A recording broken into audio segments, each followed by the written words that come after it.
आज हम बात करेंगे CRDI सिस्टम।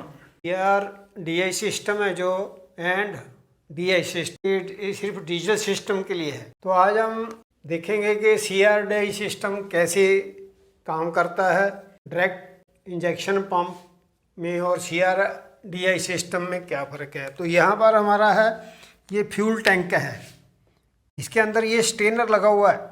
स्टेनर के बाद ये इलेक्ट्रॉनिक फीड पंप, इसको बूस्टर पंप भी बोल सकते हैं। ये इधर से सक्शन लेगा। ये फिल्टर है। ये HP पंप गियर के साथ अटैचमेंट करके इसको कनेक्ट अप करके चलाते हैं। इसको पॉजिटिव सक्शन देना है 6 to 8 बार। जो प्रेशर है HP पंप को देगा सक्शन साइड में। तो HP पंप जो इंजन से ऑपरेट हो रहा है 300 to 2000 बार्स प्रेशर बिल्टअप करेगा एंड ये प्रेशर चला जाएगा। ये कॉमन रेल सिस्टम है। ये कॉमन रेल है। कॉमन रेल क्यों बोल दिया है कि एक कॉमन पाइप है, रोबस्ट और स्ट्रॉन्ग है, क्योंकि इसको 2000 बार प्रेशर होल्ड करना है। तो ये कॉमन रेल के अंदर चला गया। इसके अंदर जितने भी इंजेक्टर हैं उधर से हमने कनेक्शन दे दिया।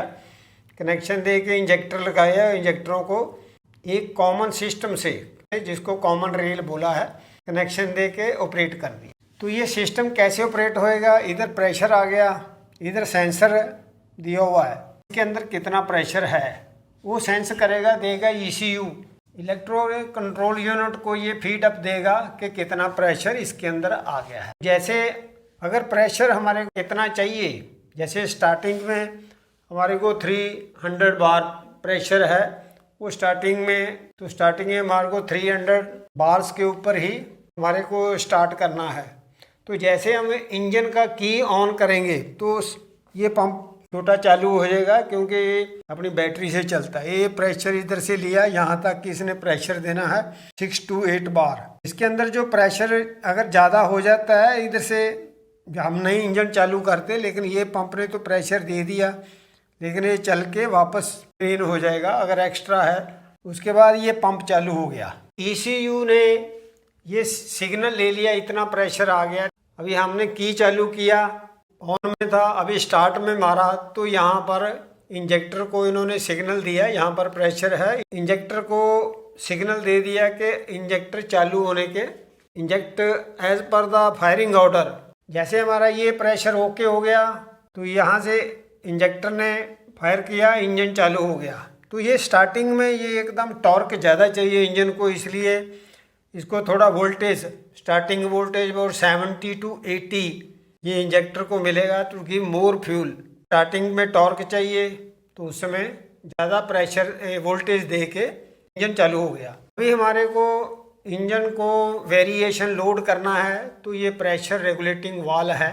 ये जितना हमारे को प्रेशर चाहिए, थर्मोस्टेट है लगा हुआ अंदर, वो उसको ऑपरेट करेगा। जितना कितना खोलने का है, कितना इसके अंदर प्रेशर रखने का है, तो उतने प्रेशर के हिसाब से इसमें रखेगा। एक्स्ट्रा है जो बैक टू टैंक में भेज देगा। ऐसे ही इंजेक्टर में भी जो एक्स्ट्रा फ्यूल आएगा वो वापस इसके अंदर चला जाएगा रिटर्न लाइन में।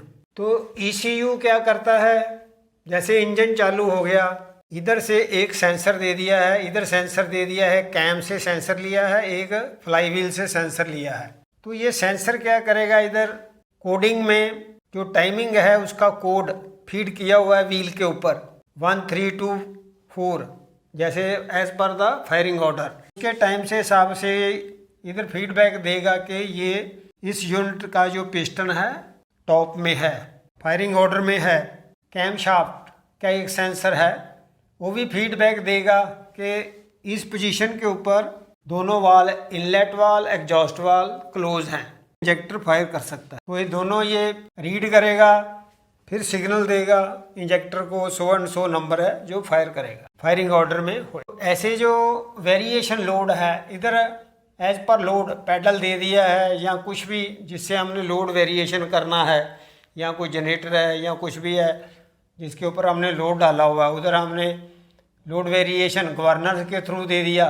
तो ECU को बता रहा है कि हमारे को स्पीड ज़्यादा चाहिए। जैसे व्हीकल्स में BS4, BS5, 6 में जो नया सिस्टम है, सारा ये सिस्टम है। तो इसने पैडल दबाया, भाई मोर फ्यूल मेरे को मोर स्पीड और चाहिए। इसको रीड करेगा, इसका प्रेशर रेगुलेट करेगा, प्रेशर बढ़ाया। इधर इंजेक्टर को वोल्टेज बढ़ा दिया। इंजेक्टर को पहले जैसे ये स्टार्टिंग में 80 था, उसके बाद नॉर्मल 40, एज पर लोड 30 ऐसे आ जाएगा। तो 30 पे जैसे लोड चल रहा है तो वो स्पीड चाहिए, इसको वोल्टेज ज़्यादा बढ़ा देंगे तो यहाँ पर फ्यूल इंजेक्ट ज़्यादा करेगा ये इसके सिस्टम से। तो ये सारा टोटल जो सिस्टम है इलेक्ट्रॉनिक सिस्टम हो गया। ये बहुत अच्छा सिस्टम है। जो पहले वाला सिस्टम था थोड़ा ओल्ड था, पंप था जो उसका मैकेनिज्म था थोड़ा कॉम्प्लिकेशन था। ये वेरी इजी, पंप सिर्फ रोटेट करना है, कैम शाफ्ट में उसके पिस्टन है, प्लंजर्स है, उसको मूव करवाना है। इसका कोई टाइमिंग सेटिंग की जरूरत नहीं है। उसका गियर में किसी भी टीथ के साथ पंप का टीथ कनेक्ट अप कर सकते हैं। वेयर एज जो DI था उसके ऊपर मार्किंग किया हुआ था, इसका टीथ और उसका टीथ दोनों को मिलाना पड़ता था उसका टाइमिंग के लिए। उसके बाद जो अभी no mechanical injector pressure setting, जो प्रेशर सेटिंग है इनका मैकेनिकली नहीं है। एज पर द लोड उसको सोलेनॉइड्स है उसको ओपन ज़्यादा कम करेगा। फ्यूल जो इसकी रिस्पॉन्स है, electronic response is very fast, इसकी एवरेज ज़्यादा मिलती है, सेम फ्यूल से ज़्यादा रनिंग हो जाएगा, तो इफ़िशेंसी इज़ बेटर। उस गाड़ियों में लिंकेज वजह होने से एरर आ जाता था। हमारे को लोड कम चाहिए लेकिन पहले तो ऑर्डर ऑलरेडी दिया हुआ है हमने, लेकिन लिंकेज में प्ले आ गई है, वो फ्यूल फिर भी चल रहा है, अनसेसरली बर्न हुआ, स्मोक भी आ रहा है, इन्वायरमेंट भी ख़राब हो रहा है। इसमें अंदर इन्वायरमेंट क्लीन रहेगा, वेरी फ्रेंडली हो गया, human friendly. Fuel discharge from injector as per load voltage vary करेगा।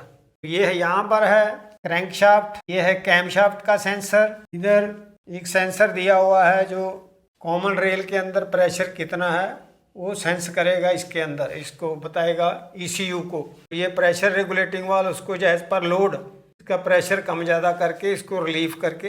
तो ये इसके अंदर ये filtration is very very important, because इसके जो प्लंजर्स हैं जिसने 2000 बार प्रेशर एक्ट करना है, तो फिल्टर के अंदर जो प्लंजर है उसके अंदर अगर थोड़े जब भी पार्टिकल आ जाएगा तो जो प्लंजर को वियर आउट कर देगा, तो स्लोली का वियर आउट हो जाएगा, क्लियरेंस ज़्यादा होएगा, प्रेशर बिल्टअप नहीं होएगा। तो इसलिए फिल्टर क्लीन, इसके ऊपर भी पंप के ऊपर भी एक माइक्रोन फिल्टर दिया हुआ है, उसको भी क्लीन करना है। ये हमारा सिस्टम था, अच्छा सिस्टम है। फायरिंग ऑर्डर एज पर 1, 3, 2, 4 इसके ऊपर मार्किंग करके कोड्स लगा दिया है, जैसे उधर आएगा ये सेटिंग किया हुआ है इंजीनियर्स ने कि नंबर 1 पिस्टन का कोई इस मार्किंग है, उधर मार्किंग करके दोनों सेंस कर देंगे। TDC में है नंबर 1, तो नंबर को घुमाएंगे ये टर्न हो गया। नेक्स्ट वाला 3 आ गया, 3 का इधर कोडिंग दे दिया है, टर्न आगे वो आएगा वो सेंस करेगा ये।